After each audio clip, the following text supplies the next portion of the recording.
Level 1, Unranked. Your name does not exist anywhere important yet.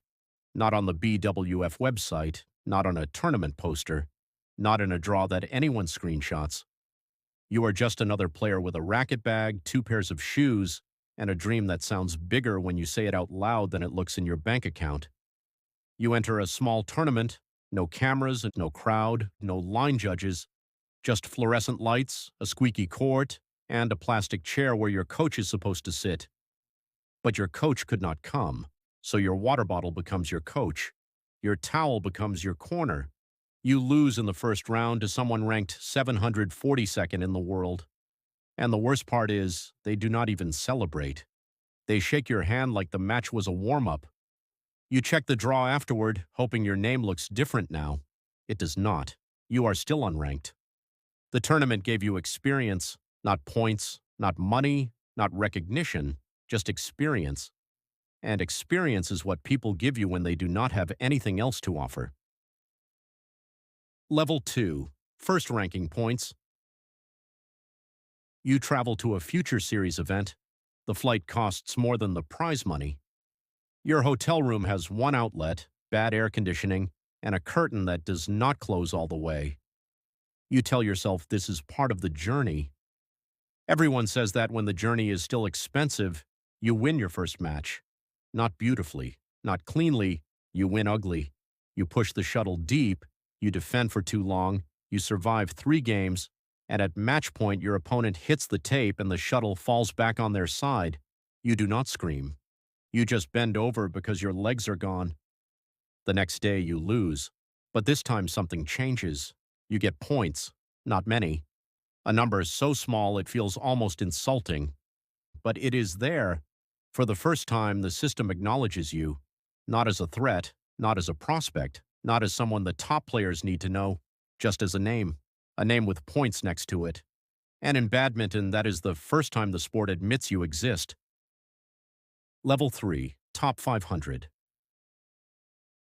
Now your name appears in searches, not at the top. You have to scroll, but it is there.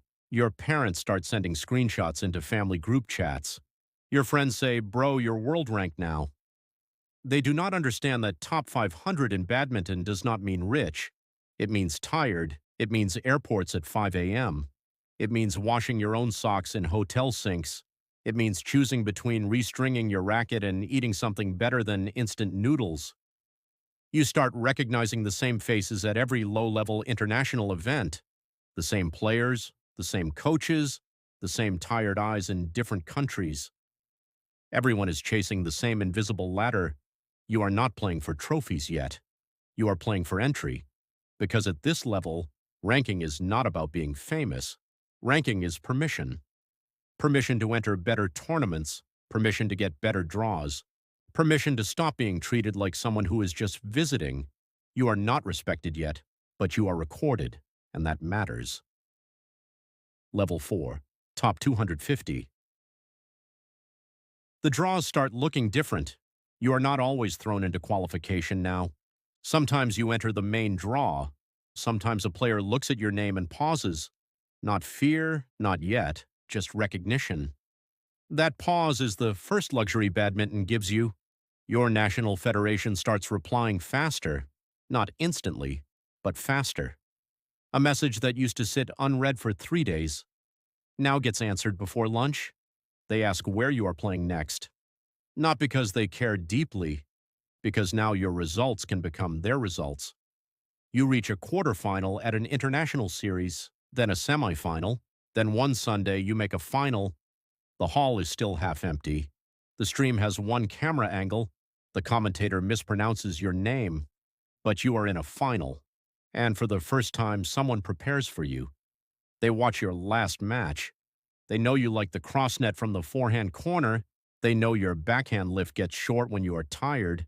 They know your second game drop-off is real. You are no longer just playing badminton. You are being studied. And that feels good until it starts working against you. Level 5, Top 100. This is where badminton stops being a hobby that went too far. It becomes a job that does not always pay like one. You enter Super 100 and Super 300 events. The venues are bigger, the lighting is better, the shuttle speed is tested properly. There are volunteers holding doors open like the sport has finally decided to act professional around you. But the players are different too. At the lower levels, you could win because you wanted it more. Here, everyone wants it. Wanting it is no longer special. Everyone trained twice today. Everyone has tape on their knee. Everyone has a coach whispering tactics. Everyone has lost something to be here. You play a top 50 player. For 5 points, you believe. You match the pace. You trade flat drives. You win a rally that makes the crowd clap louder than expected. Then they adjust. Not emotionally, technically. They serve wider. They hold the net longer. They lift to your weaker rear corner. They stop giving you the one rally pattern where you look dangerous. The score runs away from you. You lose 21-13, 21-11. The scoreboard says you were outplayed. But you know the truth is sharper than that. You were solved. Level 6, top 50. Now the sport knows your name. Not everyone, but enough people. Your matches get clipped. Your racket sponsor sends extra strings. Your federation starts using your face in graphics. Good luck to our athlete. Our athlete? The same system that barely helped you buy flights now says our when there is something to post. You get invited to better training camps. Your practice partners hit harder. Your coach stops saying, just play your game. Now the conversations become specific. First 4 shots, serve pattern, net pressure, recovery step, body smash defense, backhand corner under fatigue. Badminton becomes less romantic here, less dream, more data. Your opponent is not just better or worse anymore. They are a file, a pattern, a tendency, a weakness waiting to be reached at 17 all. You make the second round of a Super 500. The prize money finally covers the trip, not the whole year, just the trip. And somehow that feels like victory. Because for most of your career, badminton has been taking from you. At top 50, for the first time, it gives something back. Not enough, but something. Level 7, top 20. This is where the hall changes before you walk in. People turn around, kids hold rackets and stare. Other players do not just greet you anymore, they measure you. You are seated now. That word changes everything. Seated means you are protected by the draw. Seated means you are expected to survive the first round. Seated means losing early is no longer unlucky. It is news. Pressure changes shape at this level. Before, you were chasing. Now people are chasing you. A qualifier plays you with nothing to lose. You can feel it.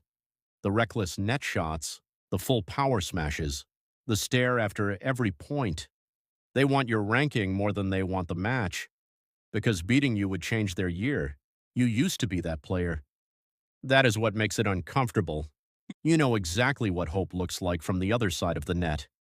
You win, but not easily. And afterward, people say you look shaky. Not human, shaky. At top 20, winning is no longer enough. You have to win in a way that confirms the ranking. Level 8, top 10.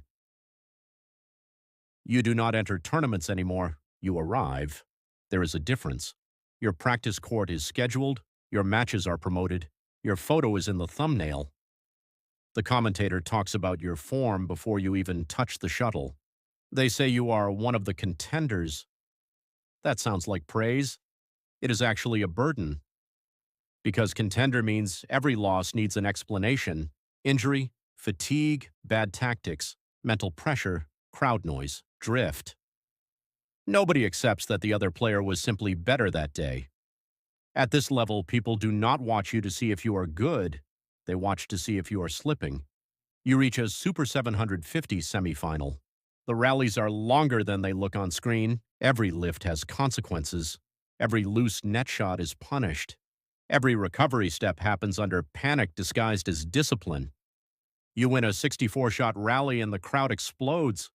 But your coach does not smile. He points to his temple. Stay focused, because at top 10, even joy has to be managed. Level 9, World Tour champion. The first big title changes your life slower than you expected. There is no magic moment where everything becomes easy. You still wake up sore. You still tape the same ankle. You still miss home. But now the sport speaks to you differently. Interviewers ask what this win means. Sponsors ask about long-term partnerships. Opponents ask for practice. The same players who once warmed up beside you in silence now say, "Good match last week." They do not mean good match. They mean, "I see you now." You walk past the qualification courts and see younger players watching. Not obviously. They pretend to stretch. They pretend to check their phones. But they are watching the way you used to watch. You realize your name has become a marker in someone else's journey, a target, a level, a screenshot. That is when winning stops being just yours. It becomes something other people use to measure themselves. Level 10, world number 1. The number is small, just one digit, but it weighs more than every ranking before it. World number 1. It sits beside your name like a crown and a warning label. You are not the hunter anymore. You are the map. Every coach has a plan for you. Every opponent has watched your losses. Every young player believes they can make their career by catching you on the wrong day. You walk into the arena and the crowd reacts before the announcer finishes your name. That sound is not support. Not exactly. It is expectation. They expect brilliance. They expect control. They expect you to make impossible defense look normal. They expect you to win because the ranking says you should. And when you do win, they nod. When you lose, they remember. That is the final trick of the ranking system. At the bottom, nobody sees you. At the top, nobody lets you disappear. You think becoming world number 1 means badminton finally belongs to you? But it does not. It means you belong to badminton. Your body belongs to the schedule. Your name belongs to the draw. Your mistakes belong to the internet. Your victories belong to your country. And somewhere right now, in a small hall with bad lighting, an unranked player is staring at a draw. Their name is spelled wrong. Their coach is not there. Their match is on court 7. Nobody is filming. Nobody knows them. They lose in 3 games and sit alone afterward, checking if the tournament gave them points. It did not. Not this time. But they open the ranking page anyway. They scroll. They imagine their name there. They do not know yet how expensive the climb will be. They do not know how lonely airports can feel. They do not know that the sport does not become kinder as you rise. It only becomes more precise. Badminton does not change at every level. The shuttle is still the shuttle. The court is still 13.4 meters long. The net is still waiting in the middle. The only thing that changes is what the sport decides your name is worth. And every ranking number is just badminton asking the same question again. Can you prove it one more time?